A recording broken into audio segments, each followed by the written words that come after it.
দাজ্জাল এখন কোথায় আছে? উত্তর, সে পৃথিবীতেই আছে। কোথায় আছে? পৃথিবীতেই। কোথায় আল্লাহ পাক রেখেছেন আমরা জানি না, তো সে যে পৃথিবীতেই আছে তা প্রমাণ তামিম দারির একটা হাদিস। তামিম দারি রাদিয়াল্লাহু আনহু একটা দ্বীপের মধ্যে দাজ্জালকে বন্দী অবস্থায় দেখেছেন। দেখে নবীর কাছে এসে বলেছেন যে আমি এটা দেখেছি। নবী সাল্লাল্লাহু আলাইহি ওয়াসাল্লাম বলেছেন, আমি তোমাদেরকে যে দাজ্জাল সম্পর্কে সতর্ক করেছিলাম এটাই সেটা, সে বের হবে অচিরেই। এবং সেদিন সে বলেছিল যে এই বাইসানের খেজুর বাগানে খেজুর থাকবে না, এখন সেখানে খেজুর নাই। সে বলেছিল তাবারিয়া হ্রদে যখন পানি থাকবে না তখন আমি বের হব, এখন তাবারিয়া হ্রদে পানি নাই, সময় ক্লোজ। সে কোথা থেকে বের হবে? উত্তর, তার বের হওয়া সম্পর্কে তিনটা বর্ণনা পাওয়া যায়। এক, সে ইস্পাহান থেকে বের হবে। ইস্পাহান হচ্ছে ইরানের একটা জায়গা। কোন জায়গা? ইরানের একটা জায়গা, এবং সেখানে ইস্পাহান নামে একটা জায়গা আছে। এমন হতেই পারে যে ইরান এই জায়গাটুকু অচিরেই বা ভবিষ্যতে ইসরায়েলের অন্তর্ভুক্ত হয়ে যেতেও পারে। কেন? 1974 সালে আরব ইসরায়েল যুদ্ধের সময় কি সিরিয়ার ওই যে আপনার গোলান মালভূমি, মিশরের সিনাই উপত্যকা, এগুলো কি ইসরায়েলের অন্তর্ভুক্ত ছিল? পড়াশোনা করেছেন কিছু? এগুলো ইসরায়েলের অন্তর্ভুক্ত ছিল না, এগুলো মিশরের এবং সিরিয়ার ছিল। মাত্র 6 দিনে সে এই আরবদেরকে পরাজিত করে ওই জায়গাগুলো দখল করে ফেলেছে। মাত্র 6 দিনে। কতদিনে? মাত্র 6 দিনও টিকতে পারে না এই মুসলিমরা তার সামনে। তো দেখুন, 6 দিনে এটা করতে পেরেছে 1974 সালেই, আর এখন তো 2022 চলছে। তো ইস্পাহানের ওই জায়গা যে ওর অন্তর্ভুক্ত হয়ে যাবে না, কে গ্যারান্টি দিবে? হতেও পারে। আর আপনারা ইরান ইসরায়েলের সম্পর্ক দাকুরাল দেখেন না? দাকুরাল সম্পর্ক কে জানে? আচ্ছা, আরেকটা বর্ণনা এসেছে সে বের হবে খোরাসান থেকে। খোরাসান মূলত এই জায়গাটুকুর মধ্যেই পড়ে যায়। আরেকটা হাদিসের মধ্যে আছে শাম এবং ইরাক, ইরাক এবং শাম। শাম মানে যে প্যালেস্টাইন, লেবানন, জর্ডান, এই পুরো জায়গাটার শাম। এই অংশটুকুর মধ্য থেকে, এর মাঝে একটা রাস্তা থেকে দাজ্জাল মানুষের রূপে আত্মপ্রকাশ করে। তো দেখুন, সে পৃথিবীতে আসবে, 40 দিন শাসন করবে। এই 3টা জায়গার কথা এসেছে, এই 3টা জায়গার মধ্য থেকে সে বের হবে। কিভাবে হবে আল্লাহ ভালো জানেন। এবং সেটা হবে মানুষের রূপে। কার রূপে? মানুষের রূপে। সে কি হবে? সে একজন ইহুদি যুবক হবে। কি হবে? সে কোনো খ্রিস্টান হবে না, বুদ্ধিস্ট হবে না, মুসলিম হবে না, সে অন্য কোনো রিলিজন ফলো করবে না। সে একজন ইহুদি যুবক হবে, যার চুলগুলো হবে কার্লি, মানে কোকরান। কি হবে? চুলগুলো কোকরান। তার ফিজিক্যাল স্ট্রাকচার খুব শক্ত হবে, মানে স্ট্রংলি বিল্ড, খুব শক্তিশালী। এখন নবীজি বলছেন সে কাদেরকে নিয়ে বিশ্ব শাসন করবে? উত্তর, সে জিউসদেরকে নিয়ে বিশ্ব শাসন করবে। কাদেরকে নিয়ে? জিউস কারা? জিউস মানে শুধু ইহুদিরা নয়, এটা একটা ভুল ধারণা। ইহুদিদের মধ্যে এমন অনেক অর্থোডক্স ইহুদি আছে যারা প্যালেস্টাইনিদের অধিকারের পক্ষে কথা বলে, এমনও কিছু ইহুদি আছে। তাই সব ইহুদিকে আপনি খারাপ বলতে পারবেন না। কথা বুঝতে পারছেন? কিন্তু তাদের মধ্যে একটা দল আছে যাদেরকে আমরা বলি জায়োনিস্ট। তারা পশ্চিমাদের সাথে অ্যালায়েন্স করে সারা বিশ্বটাকে শাসন করছে আর কি। এই জায়োনিস্টরাই ইনশাআল্লাহ তাআলা, এটা আমার কনসেপ্ট, আমার গবেষণা, এরাই মসিহুদ দাজ্জালকে ফলো করবে ইনশাআল্লাহ, এবং তাদেরকে নিয়ে সে পুরো ওয়ার্ল্ডটাকে শাসন করবে। আর আপনি কনক্লুশন পেলেন কি? দাজ্জালের চেয়ে বড় কোনো ফিতনা নাই। সে মানুষের রূপে এখনো বের হয় নাই, কিন্তু পৃথিবীতে আছে, বের হবে। কোন কোন জায়গা থেকে তাও বলে দিলাম। পৃথিবীতে এসে সে কি করবে? এই ম্যাসাকার করবে, এবং সে তার অনুসারীদেরকে জান্নাত দিবে, যারা ফলো করবে না ওদেরকে ধ্বংস করে ফেলবে। এবং সে কাদেরকে নিয়ে শাসন করবে এটাও আপনাকে দেখিয়ে দিলাম। এখন আসেন, সে যাদেরকে নিয়ে ওয়ার্ল্ডটাকে শাসন করবে তাদের দিকে তো তাকিয়ে দেখি। আজকে থেকে 100 বছর আগে এই জায়নিস্ট বা জায়নিজমের সাথে যারা জড়িত, ইহুদিদের কি কোনো থাকার জায়গা ছিল? তারা কি প্যালেস্টাইনে ছিল?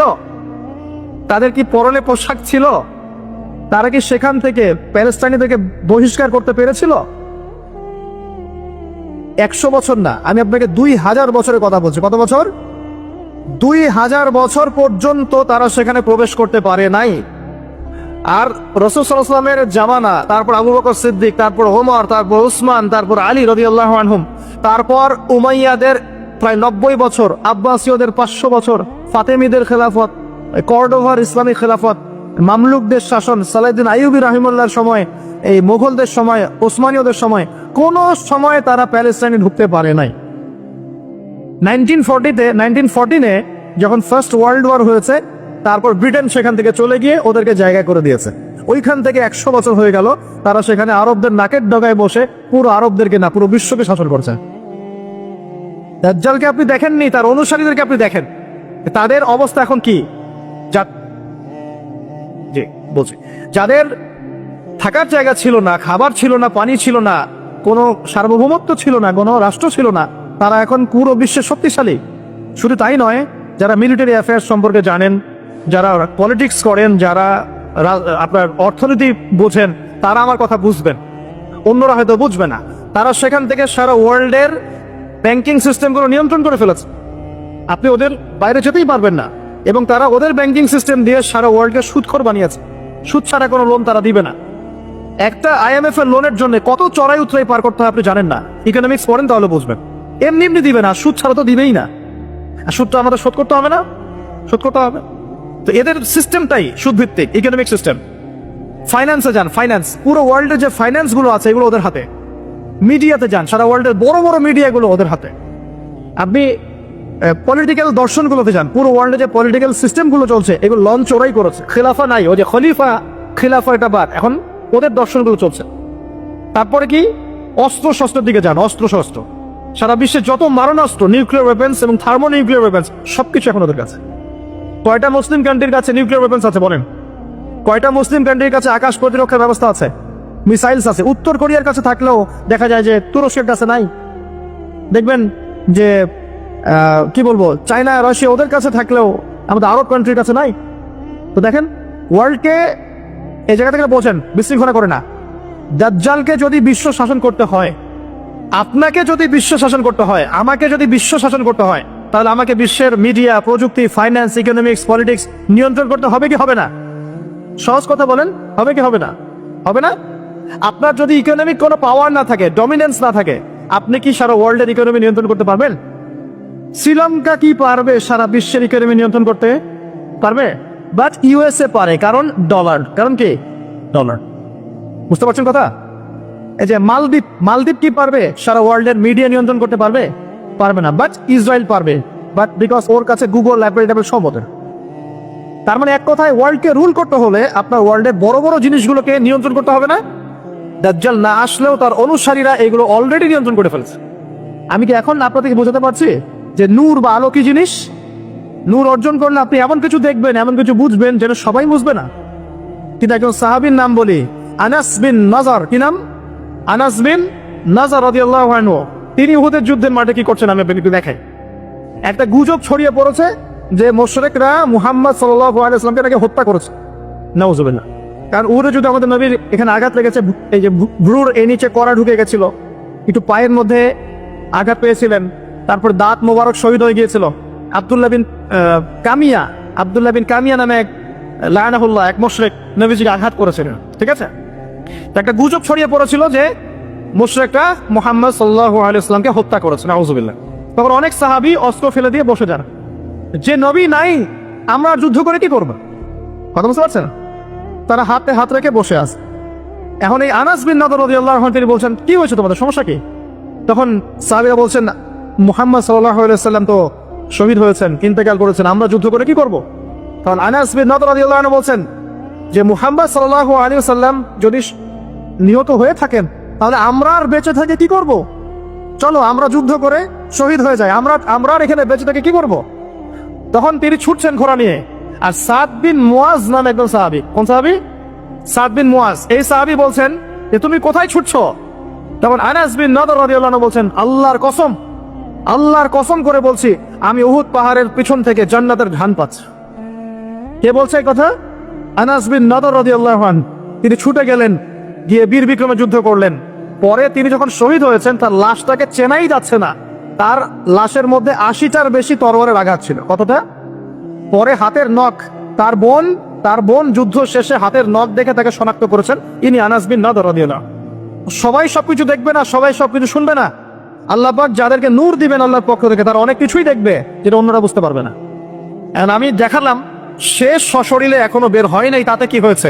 তার অনুসারীরা কিন্তু সারা ওয়ার্ল্ডে এখন শক্তিশালী হয়ে গেছে, এবং এটা বিশ্বে প্রথমবারই হয়েছে। এর আগে কখনো হয়নি এমনটা। বরং বিশ্বে শতাব্দীর পর শতাব্দী ইহুদি খ্রিস্টানদের মধ্যে কোনো বন্ধুত্ব ছিল না, বরং এরা একে অপরের শত্রুই ছিল। 1800 শতাব্দীতে এসে 1897 এর দিকে এসে এরা এই মুভমেন্ট ফর্ম করে বিশ্বে এগিয়ে গেছে।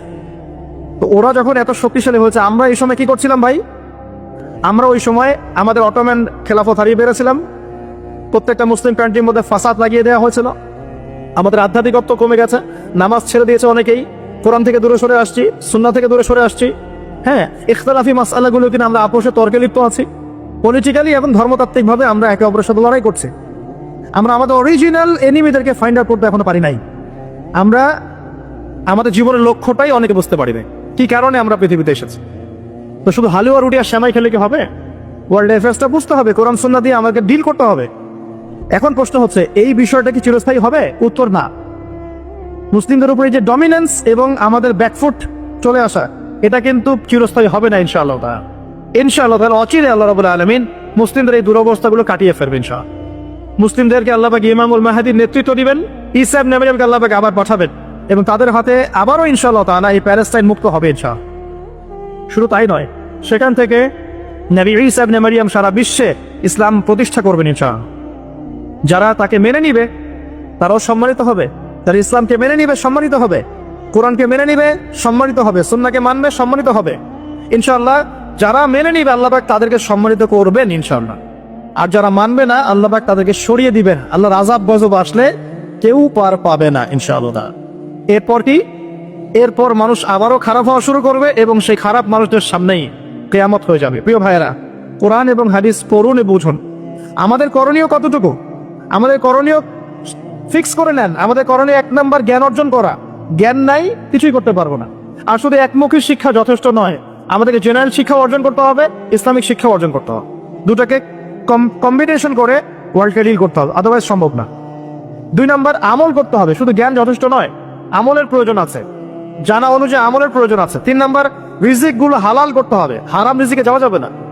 4 পারিবারিক আদর্শগুলো সুন্দর করতে হবে, পারিবারিক আদর্শগুলো ঠিক করেন, ইনশাআল্লাহ ইসলাম সমাজে প্রতিষ্ঠা হবে। আমর বিল মারুফ নাহি আনিল মুনকারের কাজ করতে হবে, সৎ কাজের আদেশ করতে হবে, অসৎ কাজে নিষেধ করতে হবে। 6 নাম্বার মধ্যম পন্থা অবলম্বন করতে হবে, শৈথিলতাবাদী হবেন না, চরমপন্থার দিকে যাবেন না। আমি সতর্ক করছি যুবকদেরকে, ইসলামের নামে কোনো চরমপন্থার দিকে যাবে না। কারণ এতে করে যেটা হয়, একটা শান্তি শৃঙ্খলা স্থিতিশীলতাপূর্ণ রাষ্ট্রের মধ্যে ফাসাদ সৃষ্টি হয়ে যায়। এতে করে ইসলামের শত্রুরা সুযোগ নেওয়ার সুযোগ পেয়ে যাবে।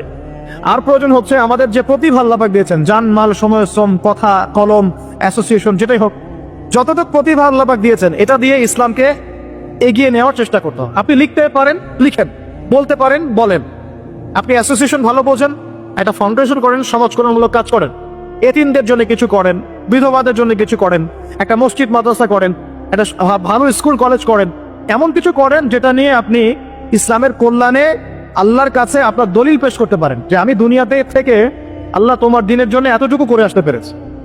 ইনশাআল্লাহ সবার ক্ষুদ্র ক্ষুদ্র প্রচেষ্টা একসাথে হলে ইসলাম বিজয়ী হবে ইনশাআল্লাহ। আপোষের বিভক্তিগুলো কমিয়ে ফেলেন, আপোষের বিভক্তিতে যায় না, ছোট ছোট বিষয়গুলোতে সময় নষ্ট করেন না। যখন সারা ওয়ার্ল্ডে মুসলিমরা মার খাচ্ছে, ইয়েমেনের বাচ্চাদের রক্ত ঝরছে, এই যে রোহিঙ্গাদের কি অবস্থা দেখেন, উইঘুরদের কি অবস্থা দেখেন, সিরিয়ার অবস্থা দেখেন, ইরাকের অবস্থা দেখেন, আর আমরা এগুলো নিয়েই পড়ে আছি। সুবহানাল্লাহ সুবহানাল্লাহ। আর যখন আমরা প্রশস্ত দৃষ্টির কথা বলছি, কিছু মানুষ এই ফ্লোটাকে থামিয়ে দেওয়ার জন্য আমাদের পিছনে এই খারেজি, এই সন্ত্রাসী, হাবিজাবি টাইটেল দিচ্ছে। কিছু সাহাবী তো এমনও ছিলেন, বদরের যুদ্ধ করতে এসেছেন, হাতের মধ্যে কিছু খেজুর আছে, খেজুর খাচ্ছেন, কোরমা খেজুর খাচ্ছেন। তখন নবী সাল্লাল্লাহু আলাইহি ওয়াসাল্লাম দাঁড়িয়ে ভাষণ দিচ্ছেন যে ওয়াসাবিকু ইলা মাগফিরাতিম মির রাব্বিকুম ওয়া জান্নাহ। ওই যে আয়াতটা আছে, তোমরা এগিয়ে চলো তোমাদের রবের ক্ষমার দিকে এবং জান্নাতের দিকে, আরদুহা কাআরদিস সামাই ওয়াল আরদ, যার প্রশস্ততা আসমান এবং জমিনের সমান। সাহাবী খেজুর খেতে খেতে খেজুরটা ফেলে দিলেন। আরেকজন সাহাবী জিজ্ঞাসা করলেন যে খেজুরটা ফেলে দিলেন কেন? তিনি বলছেন এই খেজুরগুলো খেতে অনেক সময় লেগে যাবে। নবী সাল্লাল্লাহু আলাইহি ওয়াসাল্লাম এমন কথা বলেছেন, এটা শোনার পরে আমি আর 1 সেকেন্ড নষ্ট করতে যাচ্ছি না। খেজুর ফেলে দিয়ে যুদ্ধে ঝাঁপিয়ে পড়লেন, দেন শহীদ হয়ে জান্নাতে চলে গেলেন। তারাও তো মৃত্যুর স্বাদ গ্রহণ করেছেন, তাই না? আর একজন ইহুদি ব্যক্তি উহুদের যুদ্ধের দিন সকালবেলা মুসলিম হয়েছে। ইহুদিরা তো আমাদের চিরশত্রু, আপনারা জানেন। এটা জানার জন্য ডক্টরেট করার দরকার নেই, থিসিস করার দরকার নেই। প্যালেস্টাইনের দিকে তাকান বুঝতে পারবেন, ফিলিস্তিনকে দেখেন বুঝতে পারবেন। অ্যামনেস্টি ইন্টারন্যাশনাল বলে একটা সংস্থা আছে না, এরা পর্যন্ত দেখলাম গতকালকে রিপোর্ট দিয়েছে যে বিগত এই 50-60 বছর ধরে এরা ফিলিস্তিনদের উপর যা নির্যাতন করেছে, এটা মানবতার ইতিহাসে কখনো করা। যাই হোক, একজন ইহুদি যুবক সকালবেলা উহুদের মাঠে আসছেন, এসে জিজ্ঞাসা করছেন আমার আগে কি করা উচিত, আগে কি আমি যুদ্ধে যাব না আমি আগে মুসলিম হব? সাহাবীরা তাকে বললেন আগে কালিমা শাহাদাত পড়, তারপরে উহুদের মাঠে আসো। সে এসেছে এই কারণে যে নবী সাল্লাল্লাহু আলাইহি ওয়াসাল্লাম মদিনায় আছেন, মদিনায় আরো ইহুদিরা আছে, ইহুদিরাই আগে বলতো শেষ জামানে একজন নবী আসবেন যার নাম হবে আহমদ, সব মিলে গেছে, তারপরেও তারা গ্রহণ করছে না। তো এই ছেলে সত্য চিনতে পেরেছে, সে চলে আসছে সত্যের কাছে, এসে ইসলাম কবুল করে যুদ্ধ করলো, শহীদ হয়ে গেল। নবী সাল্লাল্লাহু আলাইহি ওয়াসাল্লাম দেখলেন তার লাশটা, দেখে বলছেন এই যুবক, এই ইহুদি যুবক এখানে কি করছে? সাহাবীরা বললেন সকালবেলা মুসলিম হয়েছে, যুদ্ধ করে শহীদ হয়ে গেছে রাসূলুল্লাহ। নবীজি বললেন সাল্লাল্লাহু আলাইহি ওয়াসাল্লাম আমিলা কালিল উজরা কাসীর, সে অল্প আমল করলো কিন্তু বিশাল পুরস্কার পেয়ে গেল। জীবন তো তাদেরও ছিল। এটা তো সশস্ত্র যুদ্ধের কথা বাদ দেন, নরমালি সুমাইয়া রাদিয়াল্লাহু আনহা, আবু জাহেল তাকে নির্যাতন করছে করছে করছে, তার লজ্জাস্থানে বর্ষা ঢুকিয়ে দিয়ে, চিন্তা করতে পারেন, লজ্জাস্থানে বর্ষা নিক্ষেপ করে হত্যা করলো। সুমাইয়া রাদিয়াল্লাহু আনহা দেখতে কালো বর্ণের, চেহারা সুন্দর নয়, হয়তো বা আপনার মতো সুন্দর নয়, জান্নাতে এখন হাসছে ইনশাআল্লাহ তাআলা। তার স্বামী ইয়াসের, আবু জাহেল তাকে পিটাতে পিটাতে মেরে ফেললো, সে মারা গেল, শহীদ হয়ে গেল। অনেক ওলামায়ে কেরামকে, ইমাম, মুজতাহিদ, মুহাদ্দিস দেখবেন সারাটা জীবন এত মেহনত করেছেন দিনের জন্য, বিয়ে শাদী করার সময় পান নাই, এমনও আছেন ইমাম এবং মুহাদ্দিস। জীবন তো তাদেরও ছিল। শুধু সাহাবী কেন, তাবেঈদের দিকে তাকান, তাবেঈন তাকান, আমাদের চার ইমামের দিকে তাকান। আবু হানিফা রাহিমাহুল্লাহ শেষ বয়সে জেলখানায়, কথিত আছে বিষ প্রয়োগে তাকে হত্যা করা হয়েছে। তার টাকা অভাব ছিল না, তিনি কিন্তু আমার মতো হতদরিদ্র ছিলেন না। আল্লাহ পাক তাকে সম্পদও দিয়েছিলেন, সমস্ত সম্পদ মিলিয়ে দিয়েছেন দিনের জন্য। ইমাম শাফিঈ রাহিমাহুল্লাহ, তার দিকে তাকান। আহমদ বিন হাম্বল রাহিমাহুল্লাহ, তার দিকে তাকান। তাকে পিটানো হচ্ছে আর বাগদাদের রাস্তায় ধরা হচ্ছে, কারণ সমাজের মানুষ ফতোয়া দিয়েছে একটা, তিনি ফতোয়া দিয়েছেন আরেকটা। ওই যে হিল্লা প্রথা আর ঠিকা বিবাহ নিয়ে তিনি বলছেন ই'লামু ইয়া আহলা বাগদাদ, হে বাগদাদের মানুষরা জেনে রাখো যে আমি কোশ্চেন কেনেও এই প্রথাকে জায়েজ করলাম না, তোমরা চিনে রাখো যে আমার নাম আহমদ। জীবন তাদেরও ছিল। ইমাম মালিক রাহিমাহুল্লাহ, তাকে এত মার দেওয়া হয়েছিল, হাত পাততে পারতেন না নামাজের মতো, নামাজে হাত পাততে পারতেন না। সাহাবীদের থেকে নেন, তাবেঈ থেকে নেন, তাবেঈ থেকে নেন, মুজতাহিদ ইমাম থেকে নেন, দুনিয়ার জীবন তারাও কিন্তু ভোগ করেছেন, আর আমরা ভোগ করছি। আমাদের ভোগের সিস্টেমটা দেখেন, তাদের ভোগের সিস্টেমটা দেখেন। আমরা বাঁচছি দুনিয়ার জন্য, তারা বেঁচেছে পরকালের জন্য। আমরা দুনিয়ায় বাঁচছি দুনিয়ার জন্য, দুনিয়ার একটা চাকরি, একটা ব্যবসা, একটা পরিবার, একটা স্ট্যাটাস, বাড়ি গাড়ি, টাকা কড়ি, সম্পত্তি, এগুলোর জন্য। কিন্তু তারা বেঁচেছেন আল্লাহর জন্য, পরকালের জন্য। যে ব্যক্তি দুনিয়ার জন্য দুনিয়া করে, আল্লাহ পাক তাকে ইহকাল পরকাল দুনিয়া নষ্ট করে দিবেন। যে ব্যক্তি পরকালের জন্য দুনিয়া করবে, আল্লাহ পাক তার দুনিয়া গুছিয়ে দিবেন, আখিরাতও গুছিয়ে দিবেন ইনশাআল্লাহ। প্রথম কথা হচ্ছে এই যে দুনিয়ার জীবনকে প্রাধান্য দেওয়া যাবে না। দুনিয়ার জীবনে প্রতিটা কাজ আপনি একটা উদ্দেশ্যে করবেন, সেটা হচ্ছে আল্লাহর সন্তুষ্ট। বিয়ে শাদী করেছি কেন? আল্লাহর জন্য। পরিবার গঠন করেছি কেন? আল্লাহর জন্য। সন্তান নিয়েছি কেন? আল্লাহর জন্য। দিন শিখেছি কেন? ইলম শিখেছি কেন? আল্লাহর জন্য। চাকরি কেন করি? আল্লাহর জন্য। প্রতিটা কাজ ইবাদত হবে যদি আপনি মুহাম্মদ সাল্লাল্লাহু আলাইহি ওয়াসাল্লামের তরিকা মেনে চলেন। একটা বিষয় বোঝার বাকি আছে আমাদের, দুনিয়ার জীবনটা 1 সেকেন্ডের জীবন। আল্লাহ পাক সূরা হাদীদের মধ্যে বলেছেন ই'লামু আন্নামাল হায়াতুদ দুনিয়া লা'iবun ওয়া লাহব ওয়া জিনাতুন ওয়া তাফাখুরুন বাইনাকুম ওয়া তাকাসুরুন ফিল আমওয়ালি ওয়াল আওলাদি কামাসালি গায়দিন আ'জাবাল কুফফারা নাবাত থুম্মা ইয়াহিজু ফাতারাহু মুসফাররান থুম্মা ইয়াকুনু হুতামা ওয়া ফিল আখিরাতি আযাবুন শাদীদ ওয়া মাগফিরাতুন মিনাল্লাহি ওয়া রিদওয়ান ওয়া মাল হায়াতুদ দুনিয়া ইল্লা মাতাউল গুরুর। আল্লাহ পাক বলছেন, জেনে রাখো তোমরা সবাই, এই জমিনবাসী, এই দুনিয়ার হায়াতটা খেলা। খেলা মানে কি দেখেন, ছোট্ট বাচ্চারা খেলা ছাড়া কিছু বোঝে? ওর কাছে দুনিয়া ওইটাই। দুনিয়ার প্রথম স্টেজ খেলা। বললাহ একটু বড় হবে, যখন কিশোর হবে, ওর কাছে ঠাট্টা হাসি তামাশা, ডোন্ট কেয়ার, দুনিয়াতে কোনো কিছু নেই, খাওয়া দাওয়া ফুর্তি করো, লাফি। আর একটু বড় হবে, ওয়াজিনাতুন তাফাখুরুন বাইনাকুম ওয়া তাকাসুর, একটু বড় হবে, তখন বাড়ি গাড়ি স্ট্যাটাস সৌন্দর্য চাকচিক্য প্রতিযোগিতা তাফাখুরুম বাইনাকুম ওয়া তাকাসুর, এভাবে দুনিয়ার জীবন যাচ্ছে। এই এক্সাম্পলটা আল্লাহ পাক দিয়েছেন এমন ভাবে যে একটা ভূমি ছিল অনুর্বর, বৃষ্টি হলো, সেখানে সবুজ শ্যামল ফসল ফলত, এক পর্যায়ে ফসলটা আস্তে আস্তে হলুদ বর্ণ ধারণ করলো এবং সেটাকে কেটে ফেলা হলো, তারপর শুধু খড়কুটা বাকি থাকলো। এই হলো দুনিয়ার জীবনের এক্সাম্পল। এরপর পরকালে বাকি আছে দুইটা জিনিস, হয় ক্ষমা, রিদওয়ান মাগফিরাত ক্ষমা, অথবা আযাবুন শাদীদ। আমাদেরকে মাথায় ইনস্টল করতে হবে দুনিয়াতে আমরা কেউ থাকতে আসি নাই। প্রথম কথা, এখানে আমরা এসেছি বড়জোর 60-70-100 বছরের হায়াত নিয়ে, যার মধ্যে মোটামুটি ভাবে 30-40-50 বছর চলে গেছে, কারো 20 বছর 25 বছর চলে গেছে, বুঝতে না বুঝতেই চলে গেছে, মানে ভালো মন্দ বোঝার আগেই শেষ। যদি তার বয়স হয় 60 বছর, তাহলে এখন বাকি আছে 30 বছর। আর এই ব্যক্তি যদি ঠান্ডা মাথায় রাতের বেলা চিন্তা করে এই 30 বছর যে আমার চলে গেছে, আমার অ্যাপ্রক্সিমেটলি 30 বছর বাকি আছে। বাকি আছে বুঝলাম, যা চলে গেছে, এই চলে যাওয়া 30 বছরে আমি 10 বার জেনা করেছি, 20 বার মদ খেয়েছি, ঠিক আছে, মানুষের সম্পদ আত্মসাৎ করে খেয়েছি, পরকিয়া করেছি, চুরি করেছি, ডাকাতি করেছি, মিথ্যা বলেছি, নামাজ পড়ি নাই, রোজা রাখি নাই। আমরা প্রত্যেকে যদি আমলনামা ঘাটি আজকে রাত্রে, এরকম একটা লিস্ট আমরা তৈরি করতে পারব। আজকে রাত্রে বাসায় ফিরে গিয়ে প্রত্যেকে যদি একটা আমলনামা ঘাটতে চাই, চোখ বন্ধ করে চিন্তা করি যে এই 30 বছর আমি কি কি করেছি, দেখবেন আপনি জেনার পাপ পাবেন, মাদকের পাপ পাবেন, অন্যের সম্পদ আত্মসাতের পাপ পাবেন, নামাজ না পড়ার পাপ পাবেন, রোজা রাখেন নাই, জাকাত দেন নাই, কোনো কোনো ক্ষেত্রে মিথ্যা বলেছেন, প্রতারণা করেছেন, মানুষের সম্পদ লুটে পুটে খেয়েছেন, অনেক কিছু করেছেন। কিন্তু আমাদের চলাফেরা দেখলে মনে হয় যে আমরা কোনো পাপ করিনি। এই জায়গায় ঠান্ডা মাথা চিন্তা করে আপনি দেখবেন পাপ দুই রকম। কয় রকম? দুই রকম। আপনি দেখবেন আল্লাহর সাথে জড়িত কিছু পাপ পাবেন, নামাজ পড়েন নাই, রোজা রাখেন নাই, মিথ্যা বলেছেন, ইত্যাদি ইত্যাদি। কিছু পাপ পাবেন আল্লাহর সাথে জড়িত, কিছু পাবেন মানুষের সাথে জড়িত। আল্লাহর সাথে জড়িত পাপগুলো ক্ষমা নেওয়া খুব সহজ।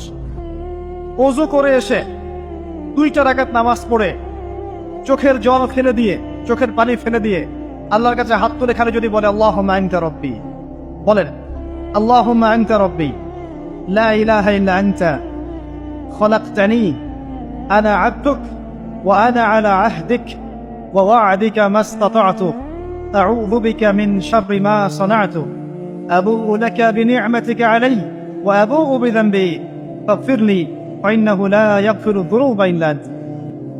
এটা না পারেন অ্যাটলিস্ট আস্তাগফিরুল্লাহাল্লাযী লা ইলাহা ইল্লা হুয়াল হাইয়ুল কাইয়ুম 3 বার চোখের পানি ফেলে দেন, আল্লাহর কাছে ওয়াদা করেন আল্লাহ যা করেছি ছেড়ে দিব, আগামী যতদিন বেঁচে থাকবো কোরআন এবং সুন্নাহর বাইরে এক চুল যাব না ইনশাআল্লাহ, এবং আগামী দিনগুলোতে আল্লাহ পাক তোমার আদেশ যখন যেভাবে আসবে আমি পালন করবো ইনশাআল্লাহ।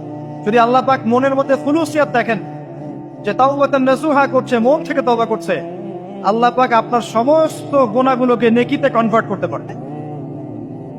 আল্লাহ পাক শুধু গুনাহ মাফ করবেন তা নয়, আল্লাহ পাক গুনাহগুলোকে নেকি দিয়ে পরিবর্তন করতে পারেন। আমি দলিল দিচ্ছি, ইল্লা মান তাবা, সূরা ফুরকান পড়ে দেখেন, তারা ব্যতীত যারা তওবা করলো, ওয়া আমানা ওয়া আমিলা আমালান সালিহা, এবং যারা ঈমান এনেছে এবং সৎ আমল করলো, উলাইকা ইউবাদদিলুল্লাহু সাইয়্যাতিহিম হাসানাত, আল্লাহ পাক এইসব মানুষের গুনাহগুলোকে নেকি দিয়ে পরিবর্তন করে দিবেন ইনশাআল্লাহ। আমাদের নবী মুহাম্মদ সাল্লাল্লাহু আলাইহি ওয়াসাল্লাম দিনে 70 বার, কোন কোন বর্ণনায় এসেছে 100 বার তওবা করতেন। 100 বার পড়তেন আস্তাগফিরুল্লাহ ওয়া আতুবু ইলাইহি, আস্তাগফিরুল্লাহ ওয়া আতুবু ইলাইহি। যার আগের কোনো পাপ নাই, পিছনের কোনো পাপ নাই, দিনে 100 বার তওবা করতেন। আমরা একটা রাত এভাবে চিন্তা করেছি যে আমার পাপ কি কি। আজকে রাতে গিয়ে চিন্তা করেন, দেখবেন আপনি একটা পাপে পরিপূর্ণ একটা আমলনামা পাবেন। এবার আপনি চিন্তা করেন যে আপনি যদি আগামী 30 বছর বাঁচেন বা 40 বছর বাঁচেন, এই সময়টাকে আপনি কিভাবে মূল্যায়ন করতে চান। প্রথম একটা মূলনীতি বলেছে দুনিয়ার জীবনকে প্রাধান্য দেয়া যাবে না। ওয়া মা হাদিহিল হায়াতুদ দুনিয়া ইল্লা মাতাউল গুরুর, সম্পূর্ণ মরীচিকা। মরীচিকা দেখেছেন? দুনিয়ার জীবন যে কি জিনিস, যারা আল্লাহর পথে পরীক্ষার সম্মুখীন হয়েছে ওরা জানে, মানে কিচ্ছু না, মানে মুহূর্তে আল্লাহ পাক ইহকাল পরকালের ফয়সালা করে ফেলবে। আমরাও বুঝবো, এটা আমরা বুঝবো না এমন নয়। ইয়াং ছেলে রাস্তায় যাচ্ছে, বাইক নিয়ে খুব দাবরানি দিচ্ছে, আছে না, হঠাৎ অ্যাক্সিডেন্ট, ডেড, স্পট ডেড। এটা দুনিয়ার জীবন তার। সারা জীবন দুনিয়ার পিছনে ছুটেছে, শেষ বয়সে হতাশ, কিছুই পেলাম না। পাবে না, কারণ আল্লাহর পথে না চললে শেষ বয়সে কেউ কিছু পাবেন না। যন্ত্রণা, হতাশা, গ্লানি ছাড়া তখন দেখবেন আত্মহত্যা করে শেষ। একটা কথা বলছিলাম যে আপনি চলার পথে কোরআন সুন্নাহর প্রতিকূলে আমল, আকীদা, মানহাজ, মুআমালাত এগুলো দেখলে কি করবেন? কোরআন সুন্নাহকে অগ্রাধিকার দিবেন নাকি চলমান বিষয়কে অগ্রাধিকার দিবেন? ইবাদত করতে এসে দেখছেন আমলের নামে বেদাত চলছে, কি করবেন? বেদাতীদের সাথে আপোষ করবেন না কোরআন সুন্নাহে ফিরে আসবেন? আপনি তাওহীদের ক্ষেত্রে দেখছেন মানুষ ইসলামের নামে শিরক করছে, এখন আপনি কি সংখ্যাগরিষ্ঠ মানুষকে অগ্রাধিকার দিবেন না কোরআন সুন্নাহর কাছে আসবেন? অর্থনৈতিক জীবনে গিয়ে দেখছেন মানুষ বেশিরভাগই হারাম রিজিক খাচ্ছে, এখন আমি যদি বলি যে দুনিয়ার জীবনে টিকে থাকতে হলে আমাকে গায়ে আপোষ করে চলতেই হচ্ছে, তাহলে কিন্তু কোশ্চিনকালেও কোরআন সুন্নাহকে প্রাধান্য দেওয়া হলো না। তখন আপনি কি করবেন? পরিবার চালাতে গিয়ে দেখছেন যে পরিবারের বেশিরভাগ লোক আপনার কথা শোনেন। আপনি কোরআন এবং সুন্নাহকে দিয়ে পরিবার চালাতে চান, তারা পশ্চিমা সংস্কৃতি দিয়ে পরিবার চালাতে চায়, হিন্দি সিরিয়াল দিয়ে, গান বাজনা, ডুগি তবলা এগুলো দিয়ে। বেনামাজি, নামাজের খবর নাই, তালিম নাই, ইসলামিক নৈতিকতা নাই, কিচ্ছু নাই, জীবনের কোনো উদ্দেশ্যই নাই। এরকম পরিবার নিয়ে আপনি চলছেন করবেন, কাকে প্রাধান্য দিবেন? খুব ডিফিকাল্ট প্রশ্নগুলো কিন্তু, এবং এগুলো প্র্যাকটিক্যাল, এগুলো হচ্ছে। এখন চাকরি খুঁজতে গেছেন, আপনি দেখছেন যে ঘুষ না দিলে চাকরি পাচ্ছেন না, কি করবেন আপনি? তখন পড়াশোনা করতে গেছেন, ছেলে মেয়ের ফ্রি মিক্সিং জেনা ছাড়া পড়াশোনাই করতে পারছেন না, কি করবেন তখন? ইউনিভার্সিটিতে গেছেন, ইউনিভার্সিটির পরিবেশগুলো দেখছেন ইসলাম কোথায় আর ইউনিভার্সিটি কোথায়, কি করবেন আপনি তখন? প্রত্যেকটা জায়গায় আপনাকে সিদ্ধান্ত নিতে হবে যে আমি প্রতিটা জায়গায় কোরআন এবং সুন্নাহর সাথে আপোষ করব নাকি চলমান এই জাহিলিয়াতের সাথে আপোষ করব, কোনটা করব? বিশ্বাস করেন, যখন আপনি মনের মধ্যে এই চেতনা লালন করতে পারবেন এবং আল্লাহ আপনাকে হেদায়েত দিবেন যে হ্যাঁ কোরআন সুন্নাহই সমস্ত সমস্যার সমাধান, এবং এর মধ্যে আল্লাহ পাক প্রতিটা বিষয়ের সলিউশন নাজিল করেছেন, আপনি মেনে নেবেন, চলবেন, তখন আপনি বাধা পাবেন, প্রচুর বাধা পাবেন। প্রথম বাধা পাবেন আপনার পরিবার থেকে, এরপরে বাধা পাবেন আপনার সমাজ থেকে, বাধা পাবেন ধর্ম নেতাদের থেকেও, পরবর্তীতে বাধা পাবেন ফেরাউন নমরুদদের থেকে। কি করবেন? ডিসিশনগুলো খুব ইম্পর্টেন্ট, কারণ মনে রাখবেন কবরে 3টা প্রশ্ন হবে। মান রব্বুক, সেই উত্তর দিতে পারবে যে পৃথিবীতে আল্লাহর সাথে শিরক করে নাই। সিম্পল, যে তাওহীদের উপর ছিল, শিরক করেনি, উত্তর দিতে পারবে ইনশাআল্লাহ রব্বি আল্লাহ। পৃথিবীতে যে আল্লাহর সাথে শিরক করেছে সে কোশ্চিন কার উত্তর দিতে পারবে। শিরক করে মারা গেছে, তওবা করে নাই, উত্তর দিতে পারবে না ইনশাআল্লাহ। মা দীনুক, পৃথিবীতে যে দিন ইসলামকে চূড়ান্ত সত্য রূপে মেনে নেয়নি, পরিপূর্ণ দিন পালন করার চেষ্টা করে নাই, কোশ্চিন কালেও মা দীনুক উত্তর দিতে পারবে না। ইসলামকে ঠাট্টা বিদ্রুপের ছলে হাসি তামাশা গ্রহণ করেছে, সে কখনো উত্তর দিতে পারবে না। মান নবিয়ুক, পৃথিবীতে যে ব্যক্তি নবী সাল্লাল্লাহু আলাইহি ওয়াসাল্লামের সুন্নাহ মেনে চলেনি, জীবনে চলার পথে নবীর সুন্নাহকে পরোয়া করে নাই, অন্যের আদর্শ গ্রহণ করেছে, সে কোশ্চিন কালেও মান নবিয়ুক উত্তর দিতে পারবে না। কারা পারবে তাহলে? 1 নম্বর তাওহীদ পন্থীরা পারবে, 2 নম্বর যারা পরিপূর্ণরূপে ইসলাম পালন করেছে এরা পারবে, 3 নম্বর যারা মুহাম্মদ সাল্লাল্লাহু আলাইহি ওয়াসাল্লামের সুন্নাহর উপর টিকে ছিল এরা পারবে। ওয়া মা খালাকতুল জিন্না ওয়াল ইনসা ইল্লা লিয়াবুদুন, শুধুমাত্র ইবাদত করার জন্যই আল্লাহ পাক জিন এবং মানুষ জাতিকে সৃষ্টি করেছেন।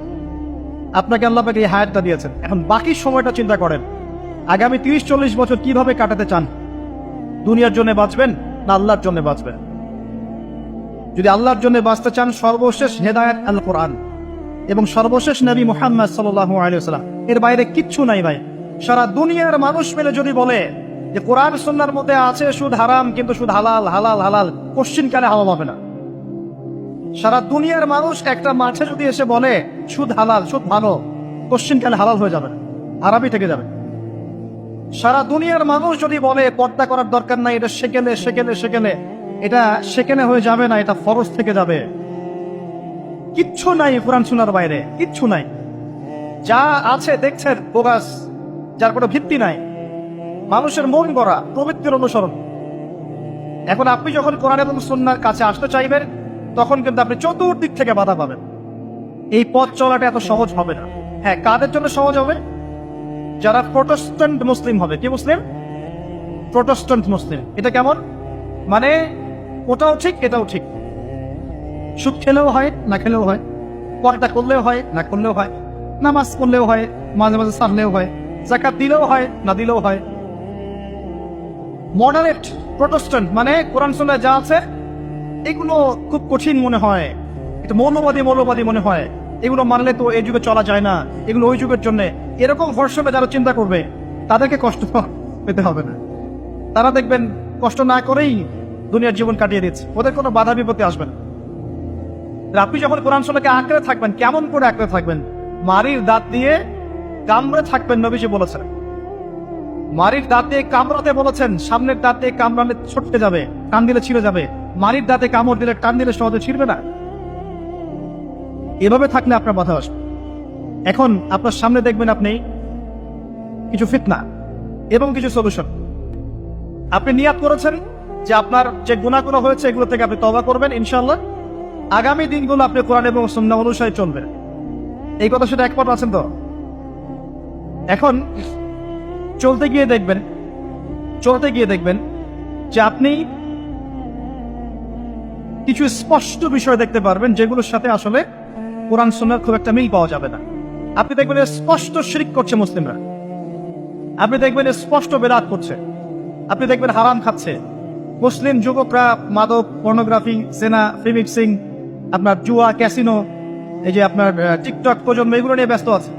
আপনি স্পষ্ট দেখবেন মেয়েরা বেহায়ের মতো ঘুরে বেড়াচ্ছে। আপনি স্পষ্ট দেখবেন যে আপনি হালালে থাকলে চাকরি পাচ্ছেন না। আপনি স্পষ্ট দেখবেন পরিবারের লোকজন কথা শোনে না। আপনি এমনও দেখবেন ওলামায়ে কেরামের মাঝে ঐক্য নেই, এমন দেখবেন। আপনি এমনও দেখবেন যে মানুষ দিনকে দুনিয়ার বিনিময়ে বিক্রি করে দিচ্ছে। আর এমন দেখবেন যারা আপনার উপরে আছে তারা দিন সম্পর্কে তেমন কোনো জ্ঞান রাখে না। এমন জটিল পরিস্থিতিতে আপনি কি করবেন তখন? এরপরে আপনি যখন বিশ্বের দিকে তাকাবেন, তখন দেখবেন বিশ্বের সমস্ত পরাশক্তিরা ঐক্যবদ্ধ ইসলামের বিরুদ্ধে। বিশ্বের সমস্ত বড় বড় পরাশক্তিরা ঐক্যবদ্ধ ইসলামের বিরুদ্ধে। দেখবেন আপনি ইসলামের কোনো খিলাফা নাই, দেখবেন কোনো ইমাম নাই, কোনো আমির নাই, কোনো জামাআ নাই। দেখবেন আপনি সেই রকম সলফে সালেহিনের যুগের মতো শৌর্য-বীর্য, ব্যক্তিত্ব, গায়রাত কিছু নেই। মনে হবে যেন আমরা দাসত্বের শৃঙ্খলা আবদ্ধ হয়ে গেছে। তখন আপনি কষ্ট পাবেন মনে মনে। আপনার মধ্যে ঈমান থেকে থাকলে আপনি কষ্ট পাবেন, ভিতর থেকে কষ্ট ফিল করবেন। যদি প্যারালাইজড রোগী হয়ে থাকেন তাহলে কষ্ট ফিল করবেন না। চেতনা থাকে দিনের, কষ্ট ফিল করবেন। তখন আপনার স্ট্রাগল শুরু হবে। তখন আল্লাহ যদি আপনাকে বুঝ দেন, আল্লাহ দেখবেন আপনি কি করেন। আপনার মেধা দিয়ে আল্লাহ আপনি কি করেন, আপনার অর্থ দিয়ে আপনি কি করেন, আপনার হায়াতটা দিয়ে আপনি কি করেন, আপনার এই যে জনবল দিয়ে আপনি কি করেন, আল্লাহ আপনাকে যা দিয়েছেন তা দিয়ে আপনি দিনের জন্য কি করছেন, আল্লাহ পাক তখন দেখবেন। এই জায়গায় আমি আপনাকে কিছু সলিউশন বলছি। এটা শুধু আপনাকে বলছি তা নয়, আমি নিজেও এটা ফিল করি, লালন করি। আর আমি এমন কিছু বলবো না যা আমি নিজে আপনার জন্য পছন্দ করি না। যেটা আমি নিজের জন্য পছন্দ করি সেটাই আপনাকে বলবো। প্রথম কথা, এখানে আপনাকে গাইডেন্স দেবে আল কোরআন। এরকম সিচুয়েশনে আপনাকে পথ দেখাবে অনলি আল কোরআন, এরপর নবী সাল্লাল্লাহু আলাইহি ওয়াসাল্লামের হাদিস। এখানে আপনার দায়িত্ব আসবে প্রথমত কোরআন পড়া শিখতে হবে। প্রথম কাজটা কি ভাই? কোরআন পড়া শিখতে হবে, তেলাওয়াত শিখতেই হবে, নিয়মিত তেলাওয়াত করতে হবে। একটা দিন যাবেন আপনার জীবনে যে কোরআন তেলাওয়াত আপনি করেন না, ইনশাআল্লাহ। বেশি থেকে বেশি করবেন, বেশি থেকে বেশি। আমার পরামর্শ হচ্ছে দিনে এক পারা করে করার চেষ্টা করুন। এরপর দায়িত্ব চলে আসবে আপনার কোরআন বোঝা। আপনি কিছু অংশ মুখস্থ করবেন, হিফজ করবেন, অর্থটা বোঝার চেষ্টা করবেন, কোরআনের ভাষাটা শেখার চেষ্টা করবেন। এর সবকিছু আপনি বুঝতে পারবেন না, তখন কি করবেন? আলেম ওলামার কাছে যাবেন, তাদের সোহবতে গিয়ে পড়ে থাকবেন। যে বিষয়টা বুঝতে পারছেন না জিজ্ঞাসা করে জেনে নেবেন। ফাসআলু আহলা যিকরি ইন কুনতুম লা তা'লামুন। এরপর কোরআনের আদেশ নিষেধগুলো আপনি মেনে চলবেন নিজের পরিবারে এবং নিজের অধীনস্থদের মধ্যে।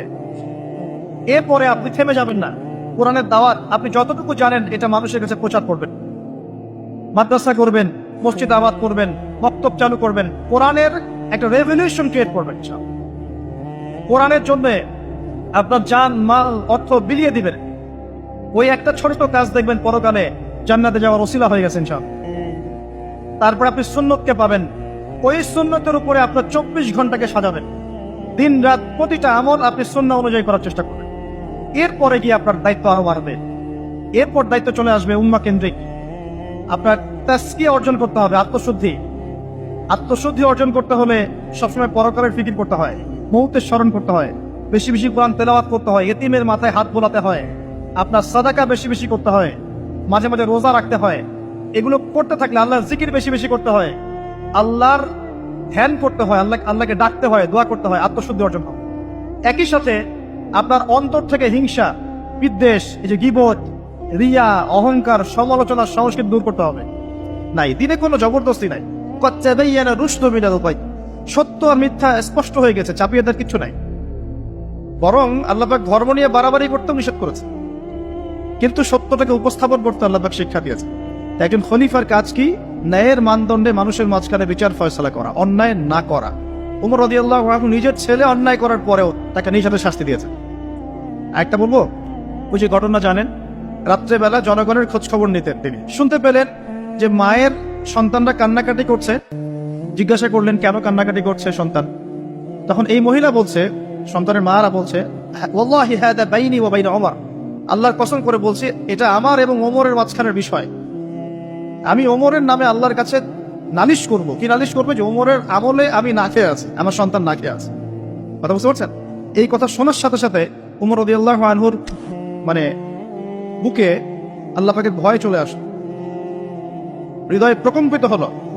প্রকম্পিত হওয়ার পর তিনি নিজে চলে গেলেন মদিনায়, যেটাকে বলি আমরা বাইতুল মাল, রাষ্ট্রীয় সম্পদ যেখানে থাকতো ওটাকে বাইতুল মাল বলা হতো।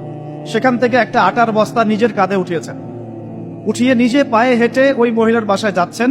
তার পাশে থাকা একজন সাহাবী, তিনি বলছেন, তার নাম আসলাম রাদিয়াল্লাহু আনহু, তিনি বলছেন যে ইয়া আমিরুল মুমিনিন, হে আমিরুল মুমিনিন, আমাকে দিন, আনা আহমিলুক, আমি এটাকে বহন করে নিয়ে যাই। আপনি চলেন, সাথে সমস্যা নেই, আমি বহন করে নিয়ে যাই অ্যাটলিস্ট। তখন ওমর রাদিয়াল্লাহু আনহু বলছেন, দিলের কান দিয়ে শোনেন কথাগুলো। ওমর রাদিয়াল্লাহু আনহু বলছেন, হাল আনতা তাহমিলু উযরি ইয়াউমাল কিয়ামা, তুমি কি কিয়ামতের মাঠে আমার পাপের বোঝা বহন করবে? সুবহানাল্লাহ, চিন্তা করে দেয়। নিজের হাতে গেলেন, রান্না করে খাওয়ালেন, তারপরে বললেন আগামীকাল তুমি আমিরুল মুমিনিনের দরবারে এসো, সেখানে আমাকে পাবে। এই হলো ওমর রাদিয়াল্লাহু আনহুর খেলাফ। একদিন তিনি তার যে উট, এটাকে পরিষ্কার করছেন। আলী রাদিয়াল্লাহু আনহু দেখে বলছেন, আমিরুল মুমিনিন, আপনি পরবর্তী জেনারেশনের জন্য অনেক কঠিন আদর্শ রেখে যাচ্ছেন। আপনি এত কাজ করছেন, তারপরে নিজের কাজও নিজে করছেন। তখন ওমর রাদিয়াল্লাহু আনহু বলছেন, ওয়ালা তালুমুনি ইয়া আবুল হাসান, হে আবুল হাসান, আমাকে এভাবে বিব্রত করো না। কারণ আমি ভয় করি যে আমি যে অর্ধবিশ্ব শাসন করছি, তারপরে আমি ভয় করি যে আমার এই শাসনের আন্ডারে যদি একটা রাখালও না খেয়ে মারা যায়, আমি ভয় করি আল্লাহ এর জন্য আমাকে জবাবদিহি করাবে। আরেকটা বলে শেষ করে দিই, আমর ইবনে আস রাদিয়াল্লাহু আনহু, তিনি একজন গভর্নর, কোথাকার? মিশরের। কার আমলে আছেন? ওমর রাদিয়াল্লাহু আনহুর সময়। তো তার ছেলের নাম হচ্ছে মুহাম্মদ। তো সে মুহাম্মদ আমর ইবনে আসের ছেলে রাদিয়াল্লাহু আনহু। বাবার পলিটিক্যাল পাওয়ারে মিশরের মানুষের উপরে কিছুটা জুলুম করা শুরু করেছে। এটা হয় না এমন? মাঝে এমন হয় না? হতে পারে। তো এখন ওই মিশরের কিপ্তি এক লোক যার উপর জুলুম করেছে, এই ভদ্রলোক এসে ওমর রাদিয়াল্লাহু আনহুকে নালিশ করছে যে আপনার নিযুক্ত এই গভর্নরের ছেলে আমাকে জুলুম করেছে। এবার ওমর রাদিয়াল্লাহু আনহু চিঠি লিখে পাঠালেন যে বাবা এবং ছেলে দুইজনকে মদিনায় নিয়ে আসো। দুইজনকে মদিনায় নিয়ে আসা হলো। আনার পরে ওই কিপ্তিকে ডাকা হচ্ছে, আইনার কিপ্তি, কিপ্তি কোথায়? কিপ্তি আসলো, এসে বলছে, এই যে আমি আমিরুল মুমিনিন। নিজের হাতের লাঠিটা এই কিপ্তির হাতে দিয়ে আমিরুল মুমিনিন বলছেন, ইদরিব ইবনুল আকরামিন, এখন সবার সামনে তুমি এই সম্মানিত ছেলেকে পিটাও। চিন্তা করে দেখেন, মসজিদ নববীর মধ্যে অনেক সাহাবী আছেন, তাদের সামনে আমর ইবনে আস রাদিয়াল্লাহু আনহু আছেন, তার ছেলেকে তার সামনে পিটাতে বলা হচ্ছে। কে বলছেন? ওমর রাদিয়াল্লাহু আনহু। সেই কিপ্তি বিব্রত, যাই হোক পিটালেন।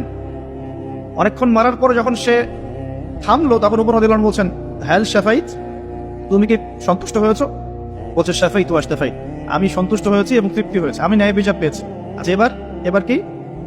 আলান, এখন ইদরিব আলান আদ-দারবু আলা রাসি আমর, এখন আমর ইবনে আসের মাথার উপরে এই লাঠি দিয়ে মারো।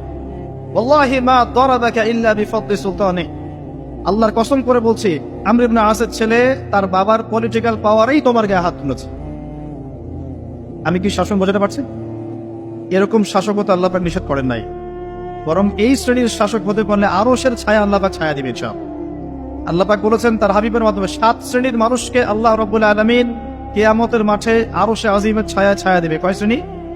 তার মধ্যে প্রথম হচ্ছে ইমামুন আদিল, ন্যায়পরায়ণ শাসক। এই জন্য আমি খুব দোয়া করি মন থেকে আল্লাহ পাক আমাদের যাকে যেখানে দায়িত্ব দিয়েছেন সবাইকে তার জায়গায় ন্যায়পরায়ণ হওয়ার তৌফিক দান করুন। আমরা সবাই দোয়া করব। সমালোচনা করা সহজ, একটা মানুষ যখন কাজ করবে কাজের সময়ে ভুল ত্রুটি ধরা সহজ, কিন্তু সেই কাজ নিজে করা এত সহজ নয়।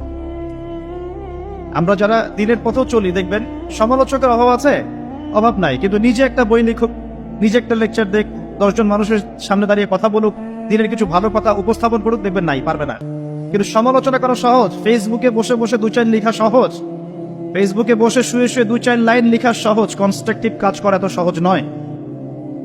আর সবচেয়ে কঠিন কথা হচ্ছে আমাদের সবাইকে আল্লাহর কাছে ফিরে যেতে হবে এবং যার যার দায়িত্ব বুঝিয়ে দিতে হবে। আল্লাহ পাক আমাদের সবাইকে দাউদ আলাইহিস সালামের মতো, সুলাইমান আলাইহিস সালামের মতো, আদম আলাইহিস সালামের মতো আল্লাহর খলিফা হওয়ার তৌফিক দান করুন। সামনে যাই, যে কথা থেকে এখানে আসছি ভাই, কোরআনের সূরাগুলো আপনাকে কি দিবে? আলো দিবে। তো নূর, সূরা নূরের প্রথমেই আল্লাহ পাক আলোর কথা আলোচনা করছেন। কোন টপিক দিয়ে? জেনা দিয়ে, ব্যভিচার দিয়ে। যে ব্যভিচার যদি কেউ করে, জেনা যদি কেউ করে, তাকে তোমরা 100টা বেত্রাঘাত করো। এটা ইসলামিক লজ। এখন সারা বিশ্বের খুব কম জায়গায় এটার ইমপ্লিমেন্টেশন আছে, তবে ইনশাআল্লাহ তাআলা যখন ইমামুল মাহদী আসবেন, ঈসা ইবনে মারিয়াম আসবেন, তখন আবারও এটা বাস্তবায়িত হবে ইনশাআল্লাহ। এটা আগে ছিল, এখন নাই সব জায়গায়। যাই হোক, আসমানে আছে, পৃথিবীতে যদি নাও হয় আসমানে শাস্তি হবে ইনশাআল্লাহ। যখনই আল্লাহ পাকের ওই সুন্নাহ, যখনই মুসলিমরাও, অমুসলিমরা তো আছেই, মুসলিমরাও যদি আল্লাহর বিধান থেকে সরে গিয়েছে, আল্লাহ পাক ওদেরকেও সরিয়ে দিয়েছেন, নতুন সম্প্রদায় নিয়ে এসেছে। এটাই সভ্যতার সংকট। আপনার কথাটা ভালো করে বোঝেন, অমুসলিমদের কথা বাদ দেন। মুসলিমরা যখন দায়িত্ব পেয়েছে মুহাম্মদ সাল্লাল্লাহু আলাইহি ওয়াসাল্লামের সময় থেকে নিয়ে, তখন মুসলিমরাও যদি আল্লাহ এবং তার রাসূলের অবাধ্যতা করেছে, আল্লাহ পাক মুসলিমদেরকেও সরিয়ে দিয়েছেন, অন্য নতুন প্রজন্মকে নিয়ে এসেছেন। এটা আল্লাহর সুন্নাত, মনে রাখবেন। আব্বাসীয়রাও সরে গেছে, এদিকে দায়িত্ব চলে আসলো মামলুকদের হাতে। মামলুক মানে দাস। ইলতুৎমিশের নাম শুনেছেন? নাম শোনেন নাই?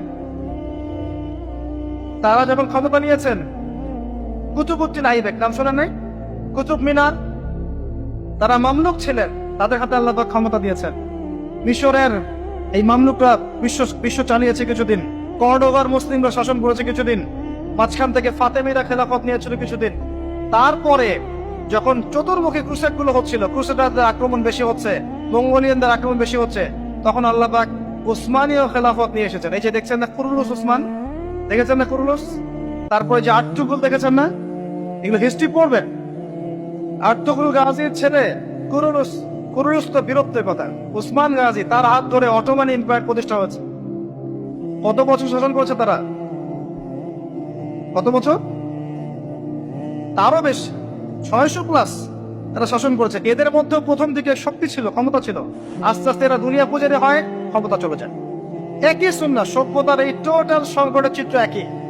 যখনই মানব জাতি আল্লাহর বিধান মেনেছে, রাসূলের আনুগত্য করেছে, আল্লাহর দেখানো পথে চলেছে, আল্লাহ দুনিয়াতে সম্মান দিয়েছেন, পরকালে জান্নাত দিয়েছেন। আর যখনই কোনো জাতি হোক, সেটা মুসলিমরাও, যখনই আল্লাহর বিধান মানে নাই, রাসূলকে মানে নাই, প্রবৃত্তির আনুগত্য করেছে, তখন আল্লাহ রাব্বুল আলামিন তাদেরকে সরিয়ে দিয়েছে। এখন ওসমানীয়দের পতন হয়ে গেল ফার্স্ট ওয়ার্ল্ড ওয়ারের পরে, প্রথম বিশ্বযুদ্ধের পরে। এটা একটা বিস্ময়কর বিষয়। 2 জন ব্যক্তির হত্যাকাণ্ডকে কেন্দ্র করে আস্তে আস্তে যুদ্ধে জড়িয়ে যাচ্ছে অস্ট্রিয়া, হাঙ্গেরি, তারপরে এদিকে আপনার সোভিয়েত ইউনিয়ন, জার্মানি, এদিকে ব্রিটেন, পরে আসছে আমেরিকা, এদিকে ফ্রান্স। সবাই মারামারি করতে করতে করতে 4-5-6 বছরের ব্যবধানে দেখলেন যে আপনি মাশাআল্লাহ 3-4 কোটি মানুষ মরে শেষ। First world war history. আবার ওই একই চেতনা থেকেই হিটলার চিন্তা করছিল যে আমার হারানো জায়গাগুলো ফিরে পেতে হবে। একটা এক্সট্রিম জাতীয়তাবাদের চেতনায় সে পরবর্তীতে আবার জার্মানদেরকে ঐক্যবদ্ধ করতে থাকে। অভ্যন্তরীণ বিষয়গুলোকে ডিল করার পরে সে যখন পলিটিক্যাল ক্ষমতায় যায়, সে তখন ওই হারানো জায়গাগুলো ফিরে পাওয়ার চেষ্টা করতে থাকে, সামরিক বাহিনী শক্তিশালী করতে থাকে। এক পর্যায়ে পোল্যান্ডকে আক্রমণ করাকে কেন্দ্র করে ব্রিটেন এবং এই ফ্রান্স এর সাথে আবার জার্মানির কমিশন শুরু হয়ে যায় দ্বিতীয় বিশ্বযুদ্ধ। দ্বিতীয় বিশ্বযুদ্ধ হতে হতে এক পর্যায়ে আমেরিকা জয়েন করে, এদিকে জাপান জয়েন করে, আস্তে আস্তে অটোম্যানরাও জড়িয়ে পড়ে। এই যে অটোম্যানরা, তার আগেও তারা জড়িয়েছে আপনার ফার্স্ট ওয়ার্ল্ড ওয়ারে, তারা ফার্স্ট ওয়ার্ল্ড ওয়ারেই জড়িয়েছে, সেকেন্ডটাতে আসলে ওদের তেমন প্রস্তুত ছিল না। আস্তে আস্তে জড়িয়ে পড়তে পড়তে ওই যে হিরোশিমা নাগাসাকির বোমাবাজি দিয়ে যুদ্ধ শেষ হয়, সারেন্ডার করে।